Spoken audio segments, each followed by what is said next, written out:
آج ہم علامہ اقبال کی ایک کمال کی نظم پر بات کرنے والے ہیں۔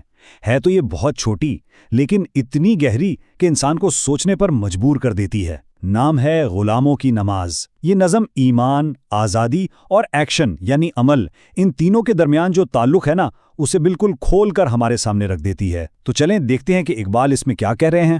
تو کہانی شروع ہوتی ہے ایک سوال سے، اور یہ کوئی ایسا ویسا سوال نہیں ہے تو بالکل سادہ سا، لیکن اس کے اندر عبادت اور زندگی کے پورے فلسفے کو چیلنج کرنے کی طاقت ہے۔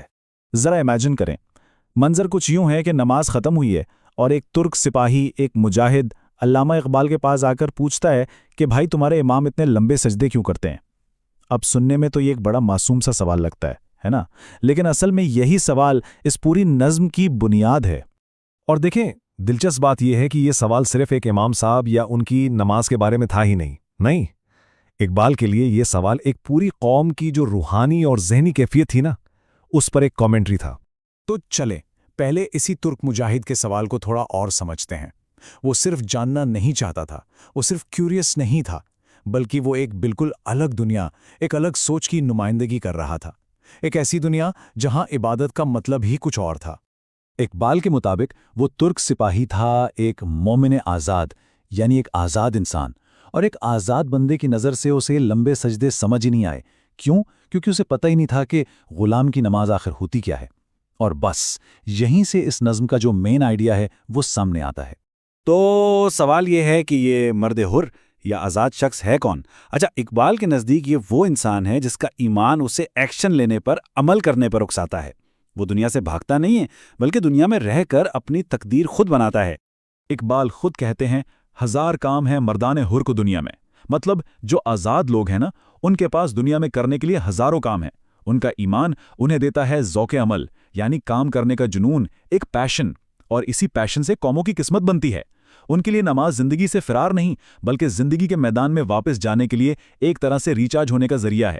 تو بات یہ ہے کہ آزاد شخص وہ ہے جس کے اندر عمل کا جذبہ ہو، جو دنیا کے کاموں میں جٹا رہتا ہے اور قوموں کی تقدیر بناتا ہے۔ اور یہی وجہ ہے کہ اس کی نماز لمبی چوڑی نہیں ہوتی، مختصر ہوتی ہے، ٹو دا پوائنٹ، لیکن بامقصد، بس اتنی کہ روحانی طاقت ملے اور واپس کام پر لگ جائے۔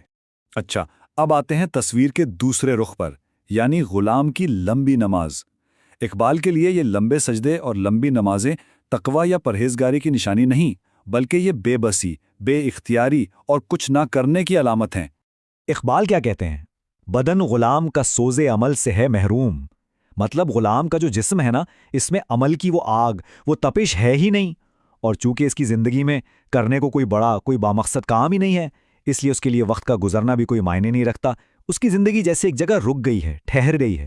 تو یہاں پر یہ فرق بالکل واضح ہو جاتا ہے۔ ایک طرف ہے آزاد شخص جس کا موٹیویشن ہے ذوق عمل اور جس کا امپیکٹ ہے قوموں کی تقدیر بنانا، اور دوسری طرف ہے غلام جو سوز عمل سے خالی ہے اور جس کا نتیجہ کیا ہے؟ بے عملی اور جمود، یعنی سٹیگنیشن۔ تو ایک کی نماز مختصر اور پرپسفل اور دوسرے کی لمبی اور بے مقصد۔ تو چلیں اس مین کرٹیسزم کو تھوڑا اور ڈیکوڈ کرتے ہیں۔ آخر اقبال کے نزدیک لمبی نماز روحانیت کی نہیں، بلکہ روحانی جمود یعنی اسپرچول سٹیگنیشن کی علامت کیوں ہے؟ تو پھر یہ نماز غلام ہے کیا؟ بالکل سادہ لفظوں میں یہ وہ عبادت ہے جو زندگی کے اصل مقصد، ایکشن اور ذمہ داریوں سے کٹی ہوئی ہے، اور یہ لمبی اسی لیے ہوتی ہے کیونکہ یہ ذمہ داریوں سے بھاگنے کا ایک طریقہ ہے، ان کا سامنا کرنے کی ہمت نہیں، یہ ایک اسکیپ ہے، انسپیریشن نہیں۔ اور یہ شعر تو جیسے پوری بات کا خلاصہ ہے۔ اقبال کہتے ہیں کہ بھائی اگر سجدے لمبے ہیں تو اس میں حیرانی کی کیا بات ہے؟ ان غریبوں کے پاس، ان بے بس لوگوں کے پاس سجدے کے علاوہ اور کرنے کو ہے ہی کیا؟ تو یہ لمبا سجدہ ان کاموں کا متبادل بن گیا ہے جو ایک آزاد انسان دنیا میں کرتا ہے۔ لیکن اقبال صرف مسئلہ بتا کر بات ختم نہیں کرتے، وہ حل بھی بتاتے ہیں۔ وہ ایک حقیقی، ایک بامقصد عبادت کا ویژن بھی دیتے ہیں۔ وہ بتاتے ہیں کہ اصل سجدہ، سچا سجدہ کیسا ہونا چاہیے۔ تو پھر سوال وہی ہے کہ اگر لمبا سجدہ بے عملی کی نشانی ہے تو پھر اقبال کی نظر میں اصلی حقیقی سجدہ کون سا ہے، کیسا ہے؟ اور اس کا جواب ملتا ہے نظم کے آخری شعر میں، جو کہ اس کا اصل نچوڑ ہے۔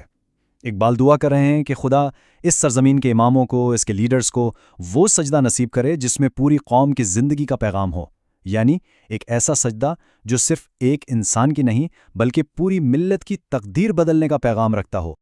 اور یہ نظم ہمیں ایک آخری بہت ہی اہم سوال کے ساتھ چھوڑ جاتی ہے کہ کسی بھی کام کے پیچھے کی نیت، اس کا مقصد، اس کام کے معنی کو کیسے بالکل بدل کر رکھ دیتا ہے، پھر چاہے وہ عبادت ہو یا ہماری زندگی کا کوئی بھی اور کام۔